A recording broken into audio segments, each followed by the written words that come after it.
나는 전능하신 아버지 하나님, 천지의 창조주를 믿습니다라는 사도신경의 가장 첫 번째 구절 말씀을 나누고자 합니다. 이 첫 번째 구절, 나는 믿습니다. 두 번째도 나는 믿습니다. 그리고 세 번째 파트에서도 나는 믿습니다 라고 이렇게 고백하고 있는 이 내용, 우리가 이 부분에 대해서 지난 시간에 서론에서 좀 다루었죠.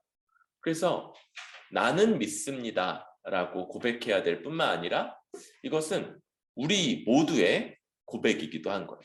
모든 신자들, 모든 교회는 이 동일한 고백을 하고 믿고 또 이 내용에 따라 자기 삶을 구성해가는 사람들이라고 할 수 있겠습니다. 그러면서 이것은 사도들이 사도신경이라고 이름이 붙어 있지만 사도시대 때부터 사도들이 가르친 내용들이 정리되어서 이게 2세기 정도부터 나타나기 시작했고 가장 초기부터 고백된 그런 형태, 물론 형태가 조금씩 다를 수 있지만 그러나 이렇게 아주 초기부터 정립되어서 특별히 세례 때의 고백으로 그렇게 가르쳐졌어요. 그러니까 세례 곧 신자로서 인정받고 교회에 들어오기 위한 그런 마땅한 고백으로 모든 신자가 했던 그런 고백이라고 할 수 있는 거죠. 그럴 때 이 내용은 세 가지로 좀 살펴볼 수 있습니다. 하나는 전능하신, 또 두 번째는 아버지 하나님, 세 번째는 천지의 창조주이시다.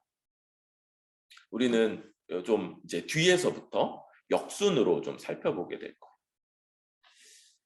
여러분, 우리는 하나님을 천지의 창조주라고 그렇게 고백을 하는 거예요. 하나님이 세상을 창조하셨다. 사실요, 우리 믿음을요, 거슬러 가면 결국 우리가 살아가고 우리가 그 가운데 있고 우리의 모든 삶을 구성하고 있는 이 모든 것. 주희 어제 지리산도 갔다 왔는데 저도 가봤어요. 2번 가봤는데 너무 이제 광활하고 너무 경치도 좋고 대단해요. 막 거기 가면 꼭대기 가면 산세가 얼마나 겹겹이 막 보이는지 그냥 보이는 모든 세상이 다 그 지리산인 것 같은 그런 느낌이 있어요.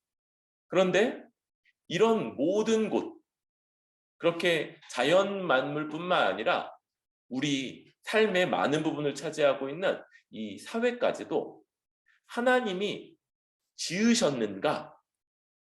아니면 우연히 또 인과관계에 의해서, 우연과 인과관계에 의해서 이 세상이 만들어졌는가? 결국은 여기로 가게 되는 거예요.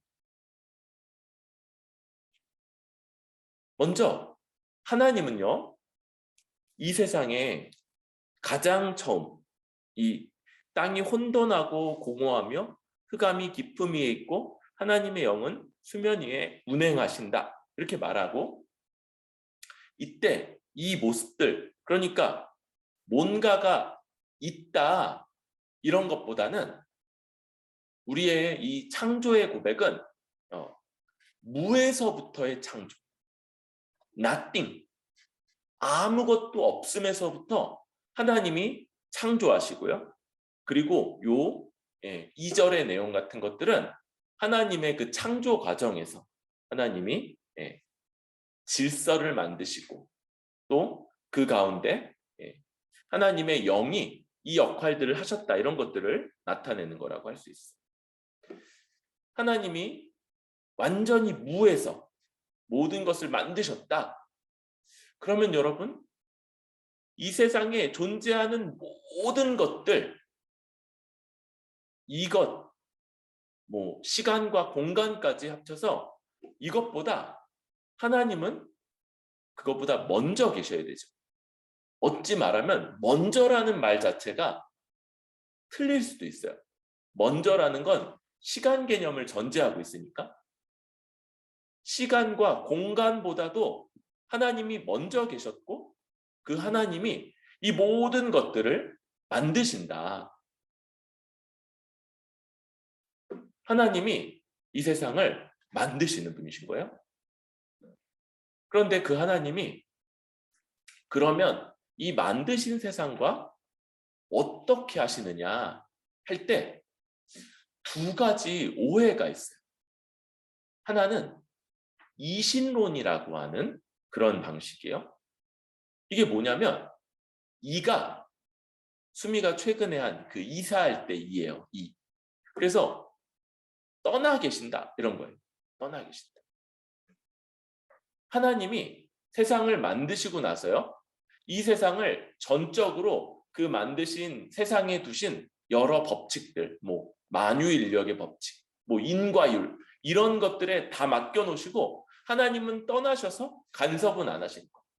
만드시긴 만드셨는데 그리고는 모든 자연 법칙들이 이 세상을 지배하고 있고 하나님은 거기서부터 떠나 계신다.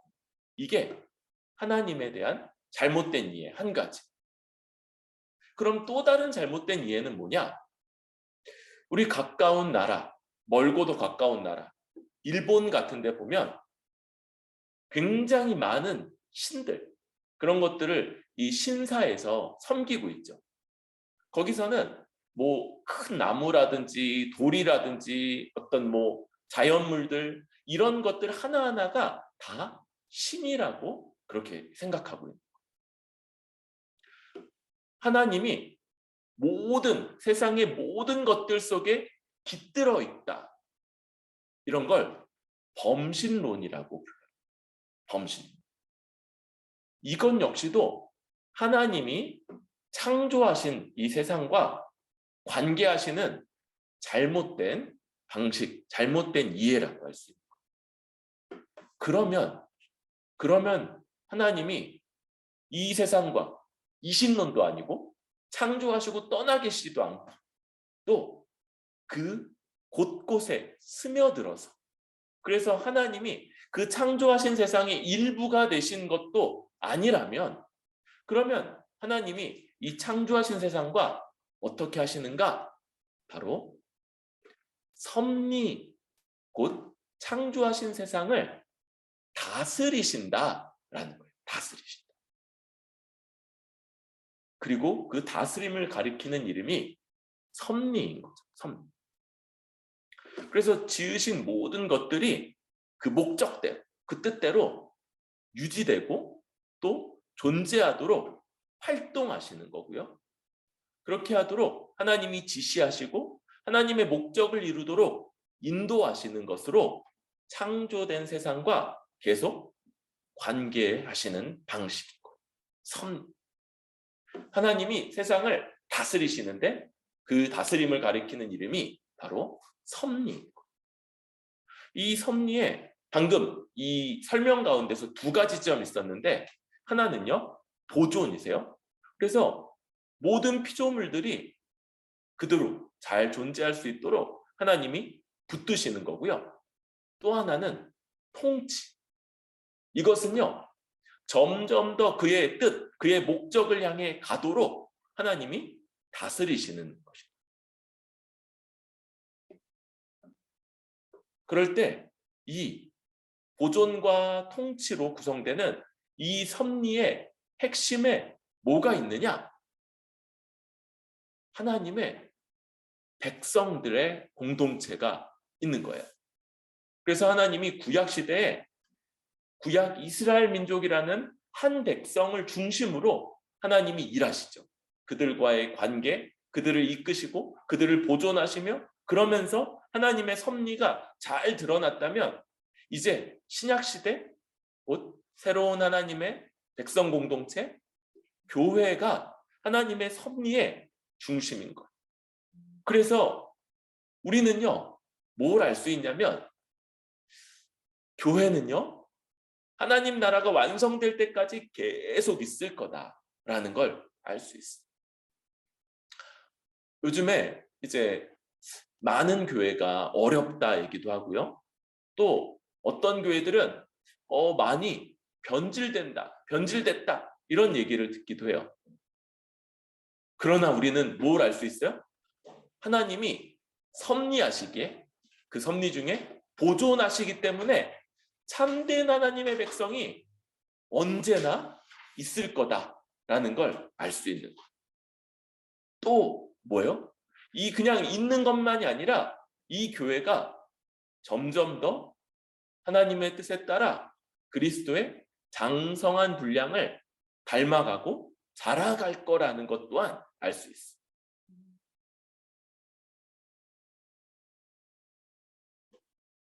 이런 하나님이 바로 우리 이 창조하시는 하나님이신 거예요.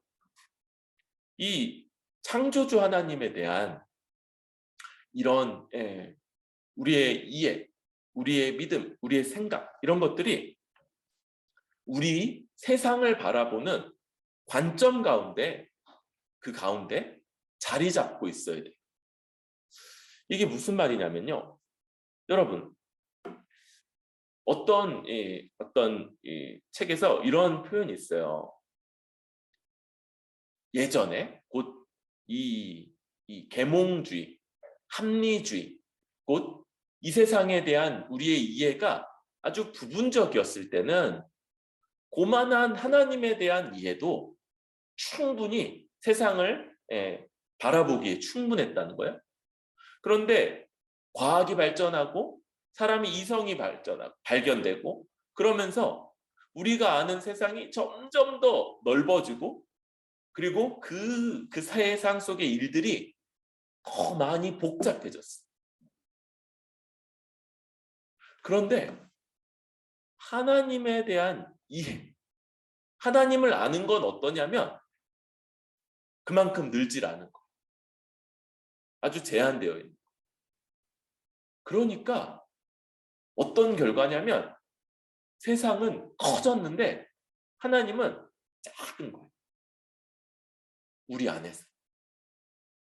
그리고 이 하나님으로 이 세상을 설명하거나 이해하거나 이 세상의 문제들을 바라보는 데 있어서 한계를 겪고 있는 거예요.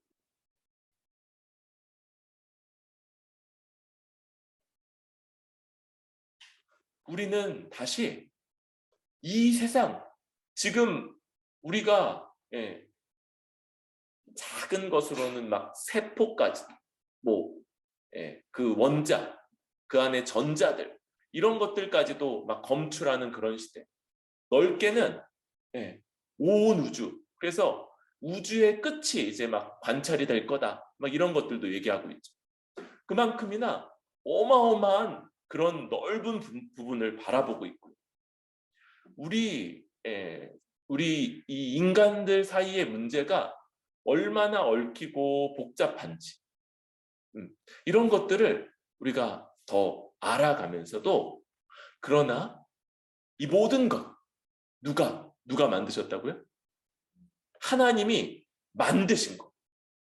하나님이 저 우주. 근데 점점 더 팽창하고 있으니까 점점 더 커지는 그 우주를 지금 다 하나님이 계획하시고 조성하시고 만드시고 질서를 잡으신 분이고 뿐만 아니라 만드시고 어디 가셨어요? 아니에요. 그럼 하나님이 녹아져서 그 안에 이제 담겨 계세요? 그것도 아닌 거. 하나님은요 여전히 전능하신 그런 인격체로 이 세상을 섭리하셔서 보존하시고 통치하시고 모든 것이 주의 뜻을 이루어가게 하신다. 우리는 이 믿음으로 세상을 바라보고 또 대해야 돼. 그럴 때 두 가지 좀 잘못된 그런 생각들이 있어요. 어떤 거냐면 이 세상이나 세상을 바라보는 관점을 아주 부정적으로 갖는 거예요. 여러분, 세상에 부정적인 면이 있다는 걸 우리가 잘 알고 있어요. 어쩌면 우리들이 그런 부정적인 경험들이 더 우리 안에 어떤 중심적인 경험으로 남아있을 수도 있어요. 그래도 세상을 누가 만드셨다고요? 하나님이 만드신 거예요. 그래서 하나님의 관점으로 이 세상을 바라볼 때 선하다. 그 가운데 하나님이 세상을 포기하지 않으시고 하나님이 이 세상을 보존하고 계시고 여전히 다스리고 계시기 때문에 선하다는 걸 생각해야 돼요. 그래서 우리가 배격하는 게 어떤 거냐면 금욕주의 같은 겁니다. 그래서 어떤 음식을 먹으면 안 된다거나 혹은 하나님이 정하신 어떤 원리들 그 가운데 누려지는 이런 이 복들 또 쾌락 이런 것들을 우리는 부정하다, 악하다 이렇게 보지 않는 거예요. 그래서 결혼 속에서 누려지는 부부의 관계 이런 것들을 우리는 아주 선하다 이렇게 바라봐야 돼요. 특별히 이원론. 그래서 우리 창조된 것들은 악한 것이고 이 선한 것은 영적인 것만 선하다거나 이런 생각들을 가지면 안 되는 거. 그렇게 되면 여러분 신앙생활도 굉장히 많이 왜곡되고요. 특별히 이 세상을 돌보고 섬기고 그 가운데 나아가서 세상을 그 가운데서도 빛과 소금으로서 살아가야 되는 그런 교회의 사명. 또 그렇게 할 때 우리는 많은 부분 교회 안에서는 신자로서 살지만 나가면 그냥 세상 사람과 똑같이 살아가는 이런 일들을 하게 되는 거예요. 우린 절대 이원론으로 살지 못하고 살 수 없고 일원론, 단일한 인격체로서 교회와 세상. 왜요? 교회에서 우리가 예배하고 섬기는 우리 하나님이 바로 이 세상의 창조주시니까. 그분이 말씀으로 이 세상 모든 것들을 지으신 그런 하나님이시기 때문에 우리는 이런 이론론을 가지고 살아가야 돼요. 우리는 부족함을 많이 느낍니다. 그래서 하나님의 관점에서 세상의 여러 가지 문제들을 어떻게 바라봐야 되는지 다 모르는 것들이 있어요. 어떤 건 원래부터도 모르는 게 있어요. 예를 들면 고통의 문제, 고통의 이유 이런 것들에 대해서 하나님이 끝까지 감추신 게 있어요. 물론 완전히 모르는 건 아니에요. 우리는 뭔 아냐면 우리가 이 세상에서 부조리한 문제들로 인해 고통을 겪는다는 것도 알고요. 그 고통이 하나님이 가치 있게 사용하신다. 그 고통이 그냥 헛되고 악한 것이 아니고 그냥 괜히 겪는 게 아니고 내가 이 부조리한 세상 가운데 고난을 믿음으로 잘 견뎌낼 때 하나님이 그걸 선하게 사용하신다는 것도 알아요. 그런데 모든 것을 다 알지는 못하는 거예요. 어떻게 해서 고난이 있고 뭐 이런 것들은 잘 몰라요. 그럼에도 불구하고 이 세상을 다 헛된 것, 악한 것, 부정한 것 그렇게 여기고 이 세상을 저버릴 수 없고 또 세상에서는 세상의 방식으로 교회에서는 교회의 방식으로 살아가는 건 역시 하나님이 우리에게 명하시는 합당한 방법이 아니라는 것도 알 수 있는 거예요. 우리는 하나님에 대한 우리의 믿음, 우리의 관심, 우리의 하나님을 향한 이해 이런 것들을 더 키워가는 가운데서 하나님의 창조하신 세상 우리가 다 알지 못하지만 그러나 아주 선하고 하나님이 다스려 가시는 세상이기에 우리가 포기할 수 없습니다. 고난이 있고 그 가운데 우리가 대가를 지불하더라도 하나님이 가치 있게 쓰신다. 이걸 생각하면서 세상을 피조세계, 하나님이 지으신 세상을 바라보고 또 하나님의 섭리의 도구로서 우리가 잘 쓰임받을 수 있는 우리들이 되면 좋겠습니다. 그럴 때 두 번째는요, 하나님이 전능하시다는 것. 여러분 마태복음 6장에서 이 하늘에 나는 새를 먹이시고 또 들풀도 입히시는 그런 하나님이 나오고요. 여러분 그러니까 동물들이요, 이걸 내일 먹을 것 이런 걸 저장하지 못하는 것, 우리 그때 얘기했었죠. 우리 작년에 말씀 작경회 때 걔네는요 냉장고가 없어요. 그래서 그냥 지 배부르면 그만 먹고요. 그리고 나서 뭘 어디다 쌓아놓고 이러는 게 별로 없어요. 그런데 굶어 죽지 않고 그때그때 먹이시는 그런 은혜로 하나님이 그들을 돌보신다. 또 들풀.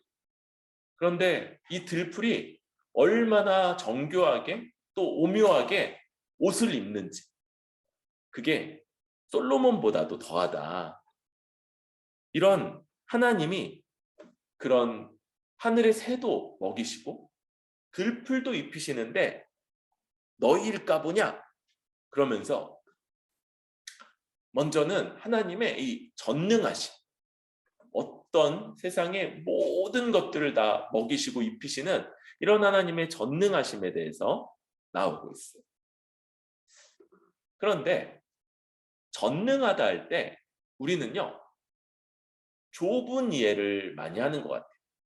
그냥 능력이 되게 센 분, 이렇게 생각하기가 쉬운 거예요. 그런데 여기서 우리가 압축적으로 고백한다는 생각을 해야 돼요.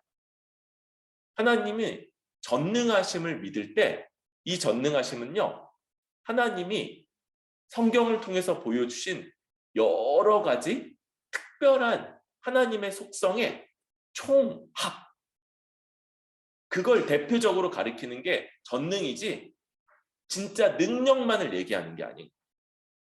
그래서 어떤 것들이냐 할 때 자존성과 자족성, 이게 전능하심 가운데 포함되어 있는 거고요. 또 불변성이 거기 포함되어 있어요. 또 편재성, 이게 뭔지는 좀 이따 설명할게요.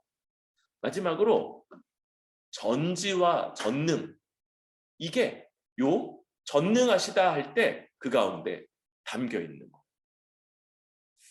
여러분 자존성, 자족성, 이게 뭐냐면요, 모든 세상에 시간과 공간이 만들어지기 전에는 오직 누구만 계세요? 삼위 하나님만 계시죠. 그런데 하나님이 하나님 외부의 것에 의존해야 된다면, 마치 그리스 로마의 신들처럼, 그리스 로마 신들이 사람들이 재물 갖다 바치지 않으면 배 쫄쫄 고파서 막 배가 고파서 막 배를 잡고 막 쩔쩔매는 이런 신들로 묘사되는데, 만약 하나님이 그러시다면 하나님 그때 굶어 죽으셨을 거예요. 하나님은요 자족, 하나님 안에 스스로 모든 것들로 만족하시고 모든 것들로 다 채워지시는 거. 또 자존하세요. 그래서 이 두 개가 관련되어 있죠. 하나님은요 혼자 계세요. 이 혼자 계시다는 게 어떤 거냐면, 우리 모세가 하나님을 처음 만났을 때 하나님이 어떻게 나타나세요? 떨기나무에 붙은 불로 모세에게 나타나죠. 그런데 모세가 떨기나무에 불 붙은 건 처음 본 게 아닐 거예요. 그런데 뭐가 달랐어요? 떨기나무를 사름으로써 존재하는 불이 아닌 거예요.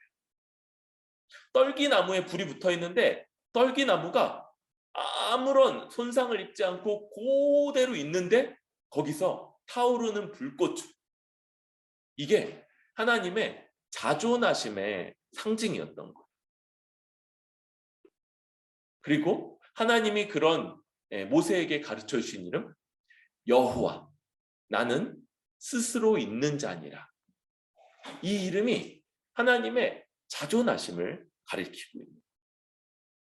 하나님은요, 어느 누구에게도 의존하지 않으시며 스스로 존재하시는 그런 분이신 것.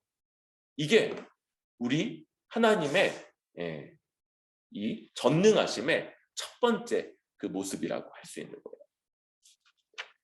두 번째는요, 불변하심이에요. 불변하심.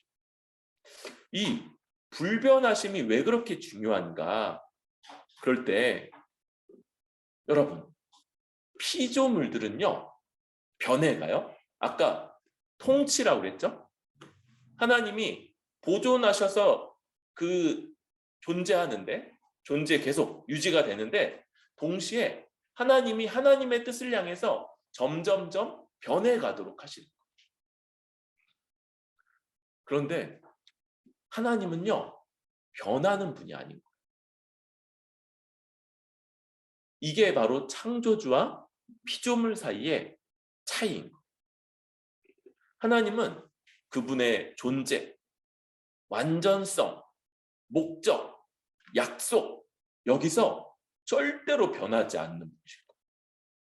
만약에 하나님이 우리 제일 많이 드러나는 게 바로 언약의 신실하심, 언약을 맺으실 때와 그 후에가 변하지 않으시는 거죠. 약속하시면 그것을 끝까지 지키시는 분이신 거. 그래서 우리는요, 이 변화무쌍한 세상 속에서 또 우리 자신도 여러 가지로 변화되고 또 흔들리는 그런 사람들로서 우리는 뭔가를 의지하게 돼요. 우리 많은 이 여성분들이 이제 남편을 의지하죠. 그렇죠? 남편을 의지하는 그런 그런데 그러면서 이제 알게 되죠. 남편은 충분히 의지할 만한 사람이 아니다. 그렇죠? 그도 약하고, 그도 부족하고, 그도 변하는 그런 사람인 거. 그런 면에서 완전히 의지할 만한 그런 대상이 아니라는 걸 알게 됩니다.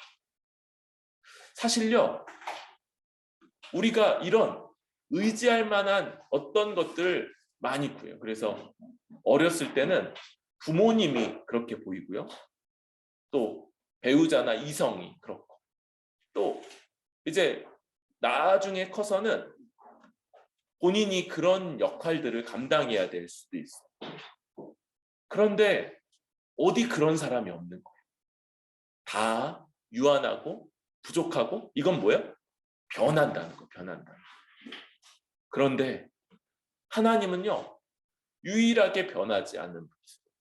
그래서 그 하나님을, 하나님 안에서 안식을 찾을 수 있고요. 그 하나님을 철저하게 의지할 수 있는 것. 세 번째로요, 편재하시다. 이 편재가 뭐냐면요, 어디에도 계시지 않은 곳이 없다는 거예요. 시간과 공간에 무한히 계시는 분이세요. 하나님은요, 우리하고 다르죠? 시간과 공간에 제한되시는 분이 아니신 거예요. 지금 하나님은요, 우리를 보실 때 십자가에서 죽으시는 그 예수님을 동시에 보고 계십니다. 십자가에서 저주받고 계시는 그 예수님을 지금 우리와 동시에 보고 계시기 때문에 우리를 죄 용서하실 수 있는. 하나님은 안 계신 곳이 없어요. 그래서 우리가 일반적으로는 이렇게 모여서 예배드리지만 지금 우리 코로나 때문에 같이 예배 못 드리는 지영이 같은 경우에 그 자리에서 예배 드릴 때 하나님이 그 자리에 계셔서 예배를 받으시는 거예요. 우리 모든 세상 어느 곳에나 하나님이 계시고 거기에 아주 충만히 계신 거죠. 마지막으로 하나님이 모든 걸 아시고 모든 것을 그의 뜻대로 하실 수 있어요. 이게 전능하심의 마지막 네 번째 부분입니다. 하나님은요, 모든 걸 아세요. 미래를 아실 뿐만 아니라 그 미래를 다스리세요. 이 전지와 전능이 하나로 조화를 이루어서요, 모든 것들을 속속들이 아실 뿐만 아니라 수동적으로 아시는 게 아니라 그것들을 하나님이 능히 이루어 가시는 그런 분이신 것이죠. 이런 하나님 어떤 거였어요? 우리가 처음에 이 하나님의 자존성과 자족성, 두 번째 불변성, 세 번째 편재성, 마지막으로 전지와 전능. 이게 우리가 하나님은 전능하십니다라고 말할 때 그 가운데 담겨 있는 요소들이고요. 전능하시다라는 건 그냥 능력이 많으시다, 능력이 무한하시다 이것만이 아니고 바로 이 모든 것들과 연결되어 있는 그런 속성인 거예요. 여러분, 우리는요, 생각하지 않으면 자꾸 잊어버리는 사람들이에요. 그래서 우리 하나님 전능하시다 이렇게 고백하는데 이런 것들을 배우고 그리고 나서 그냥 몇 주 지나잖아요. 그럼 또 나는 전능하신 아버지 하나님, 그럴 때 하나님 능력 많으시지, 이런 것들도 잘 염두하지 않으면서 그냥 고백할 수 있는. 그래서 하나하나 한 부분 한 부분을 다시 한번 생각하고, 그래서 성경이 주는 이런 이미지가 되게 좋죠. 그래서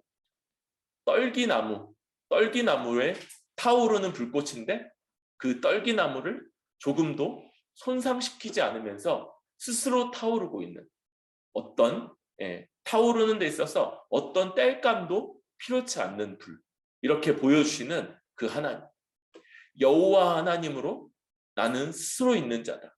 그리고 그분의 약속에 있어서 결코 변하지 않으시고 끝까지 이 약속을 지키시며 어디에나 계셔서, 그래서 자기 백성이 어디 떨어져 있을지라도 그 하나님이 그들과 함께 계시는 분이고 전지전능하셔서 미래까지도 아실 뿐만 아니라 이것을 그 뜻대로 만들어 가시는 하나님이시다.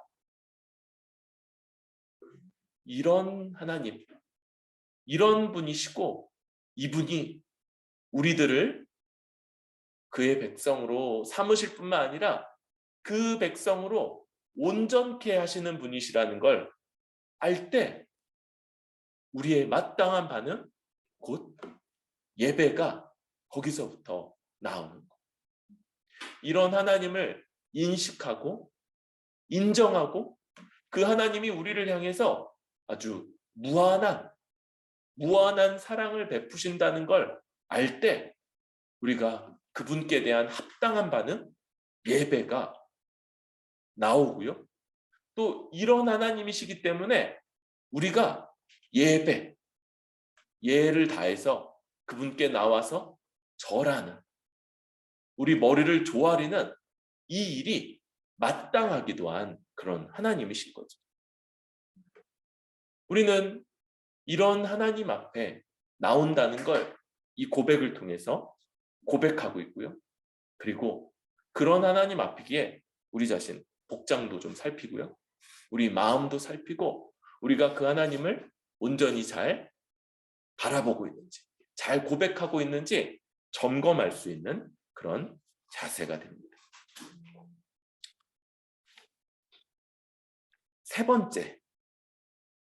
세 번째는요, 우리 아버지시다라는 거예요. 전능하시고요. 또 그분이 온 세상을 만드셨다. 여기까지만 나온다면요. 여러분 이거 저주일 수 있어요. 왜요? 우리는 그 전능하시며 그 세상을 창조하신 분한테 뭐한 사람들이요?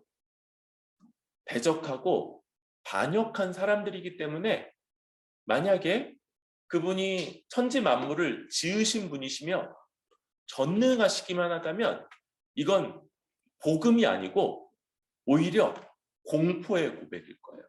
공포의 고백. 우리가 까불었던 분이 이제 온 군대를 가지고 우리를 향해 쳐들어온다는 이런 소식을 듣는 것처럼 아주 큰 두려운 일이 될 거예요. 그런데 그 하나님이 우리 아버지시다. 이게 얼마나 중요한 얘기인지 모르겠어요. 사실요, 이 하나님의 하나님 대신 이것은 약간 타자, 또 초월하신다. 이런 것과 연결되어 있죠. 하나님은요, 이 세상과는 다른 분이신 거예요. 이 세상 만물은 다 시간과 공간 안에 있고 피조물들이고, 그런데 하나님은 시간과 공간을 만드신 분이고 그것 밖에 계시는 그런 하나님이시고, 그런데 아버지는요 가장 친숙한 그런 관계. 오늘날 우리는 제일 친숙한 게 엄마잖아요. 엄마. 그래서 아빠가 약간 서운하기도 한데, 그런데 당시 문화에서는요 아버지였어요. 그런 존재가 아버지가 가장 친숙한 그런 관계였어요. 하나님이 우리 아버지시다. 그래서 그 지으신 세상, 원래 바깥에 계시는 그분이 그 세상 안으로 들어오셔서 우리에게 구원이라는 방식으로 개입하시고 우리를 돌보신다는 것. 이것이 우리에게 복음이 되는 겁니다. 세상을 다스리고 개입하고 구원하시는 것. 하나님이 죄인을 구원하기 위해 자기 아들 예수 그리스도를 이 세상에 보내셨다는 것. 이게 바로 우리의 가장 큰 소식이고 복음인 것. 여러분, 이 둘은요 우리에게 둘 다 필요한. 만약에 하나님이 하나님이신 것만을 강조한다면 어떤 일이 벌어지냐면요, 하나님의 율법과 하나님의 법과 하나님의 계획과 이런 것들 가운데 우리는요 숨막혀요. 그렇죠? 이 하나님의 뜻, 하나님의 계획, 하나님의 법이 얼마나 선하고 아름다운지 알지만 우리가 그 뜻을 범하는 자요, 또 지킬 능력이 없는 자들인 것을 고백하게 됩니다. 오늘날에는요 이 반대의 경향이 또 많이 있어요. 하나님이 사랑이시다. 아니요. 하나님이 사랑이시다. 이거는 성경이 말하는 거잖아요. 그런데 오늘날은요 사랑이 하나님이다 라고 얘기해요. 뭐가 다르냐면, 여러분, 하나님이 사랑이세요? 하나님의 아주 놀라운 속성이 사랑이세요. 그런데 사랑을요 우리 마음대로, 우리 뜻대로 규정하는 거. 내 감정이 사랑이고요, 내가 결혼 여부와 상관없이 맺는 관계들, 이런 것들을 사랑이라고 부르고, 내가 사랑을 내 마음대로 규정을 하는 거. 그리고 이게 사랑이니까 이게 하나님이고 날 구원할 거다, 이렇게 부르고. 당연히 당연히 그런 일들은 벌어지지 않아요. 그것은요, 예, 그냥 우리가 규정하는 그런 사랑, 예, 이건요 하나님도 아니고 그런 것들에 아주 몰두하지만 그러나 우리를 만족시키지 못하고 그런 것들이 결국은 참 우리를 온전하게 하지도 못하는 그런 모습입니다. 이 세상은요 하나님의 사랑을 하나님화 시켜서 그렇게 막 말하는 거예요. 그래서 그냥 다 받아주고 아무런 싫은 소리도 하지 않고 그냥 오냐 오냐, 더군다나 능력도 많다면서, 그러니까 내가 원하는 것은 다 해줄 그런 하나님, 이런 사랑의 하나님만을 강조하는 그런 흐름이 있어요. 그런데 여러분, 이 둘은요 어느 하나가 빠지잖아요. 그러면 복음이 되지 않는 거예요. 하나님이 거룩하시고 그의 법과 그의 뜻이 분명하신데 그분이 은혜가 풍성하지 않다면 이건 우리에게 아주 재앙이 될 거라고 그랬죠. 왜요? 우리는 그 뜻대로 다 살아가지 못하니까. 그분이 단지 사랑이시기만 하고 거룩하지 않다면 그것은요 여러분 아주 혼란스러울 거예요. 모든 것이 다 가능하다고요? 여러분 이건요 아주 유아적인 생각으로만 그건 좋은 거예요. 조금만 지나도요 질서 없는 사랑은 우리를 괜찮게 만드는 게 아니고 망가뜨려요. 그죠? 오냐 오냐 하며 키운 그런 자식처럼 아주 세상을 제대로 살아갈 수 없는 그런 사람들. 이 거룩한 사랑, 거룩하면서 사랑이신 것, 바로 우리의 초월하시면서 동시에 우리에게 내재하시는 하나님, 바로 이분이 거룩한 사랑을 베푸실 수 있는 유일한 분이고, 바로 우리가 필요한 것이 바로 그 사랑, 그 거룩한 사랑. 바로 이 하나님이 우리 아버지시고 그분이 우리에게 가장 필요한 것, 가장 좋은 것을 주시는 아버지신 거죠. 우리 성경 본문이 이렇게 말하죠. 마태복음 6장에서 그 아버지께서 우리에게 있어야 될 것을 아시는 거예요. 그분이 우리 아버지로서 우리가 뭐가 좋은지를 아시는 거예요. 우리의 필요할 것을 아시고 그분은요 이것을요 얼마든지 공급하실 수 있는 분.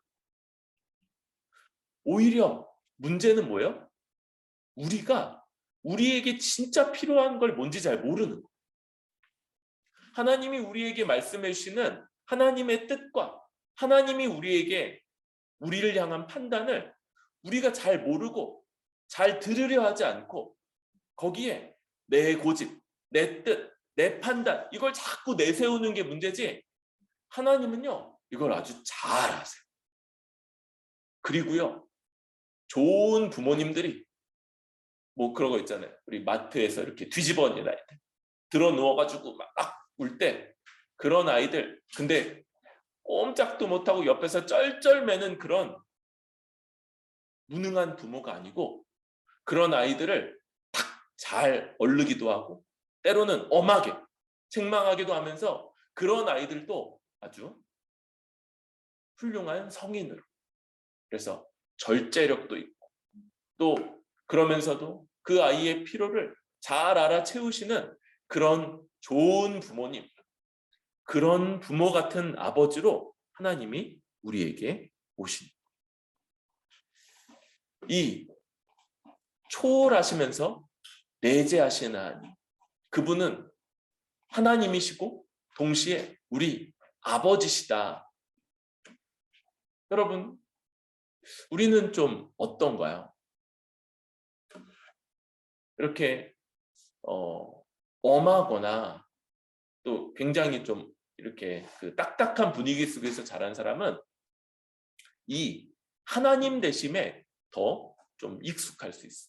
그래서 엄격하고 책망하고 또 규정들을 따라서 그걸로 세상이나 사람을 판단하고 이런 면들이 좀 많이 부각될 수 있어.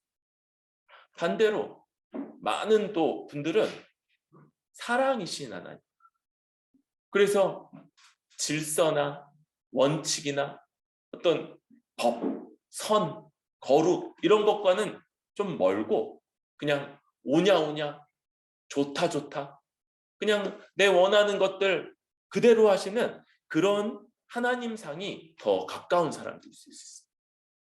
여러분, 그러나 어느 한쪽만을 가진 분은 하나님이 아니시고 우리 마음속에 만들어낸 우상이고, 하나님은 거룩하셔서 그의 선, 의, 법을 내려놓지 않으시는 분이시면서도 사랑이 풍성하셔서 우리와 같은 자녀들을 이끄셔서 그 거룩한 나라 백성 되게 하시는 그런 하나님이신 것.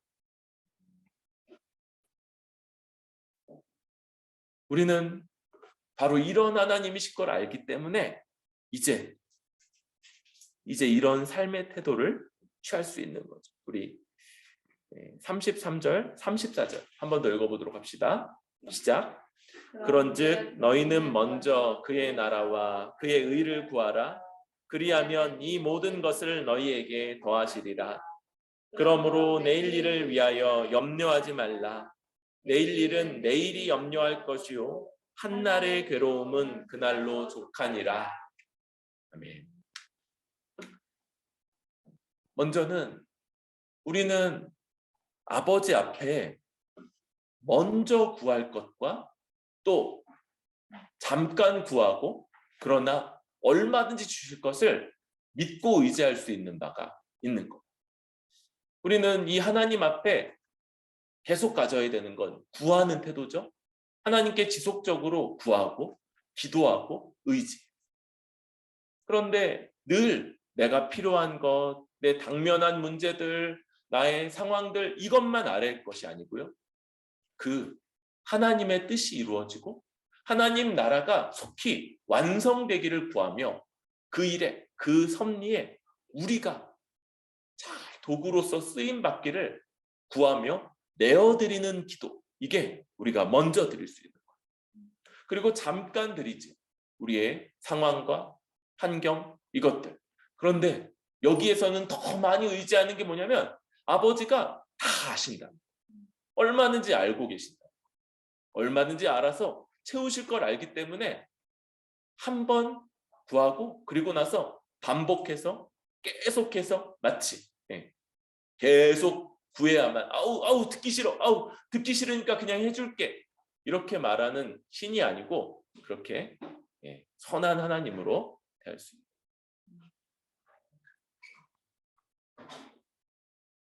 그리고 내일 일, 미래 일이죠. 우리 미래가 어떻습니까?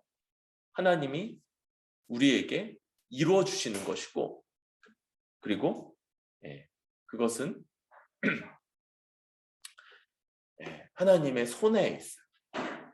앞날에 어려움이나 고난이 예상된다 할지라도 우리는 그것에 사로잡히지 않아요. 그럴 수 있는 이유가 뭐냐면 바로 미래가 하나님 손에 있고 그 하나님이 우리를 위해서 선하게 인도하신다는 걸 알 수 있기 때문이죠. 말씀을 정리하려고 합니다. 우리는 나는 전능하신 아버지, 하나님 아버지, 천지의 창조주를 믿습니다 라고 고백을 했어요. 이 내용은 우리 눈에 보이는 세상이 하나님이 지으셨고 지금도 섭리하심으로써 선하게 인도하신다는 그런 세상입니다. 그래서 악이 있고 거기서 고난이 있고 그러할지라도 이 세상을 포기하지 않고 그 가운데서도 하나님의 섭리의 도구로서 쓰임받을 것을 생각하면서 살아가는 그런 우리들인 것이죠. 그 하나님은 전능하신 분이죠.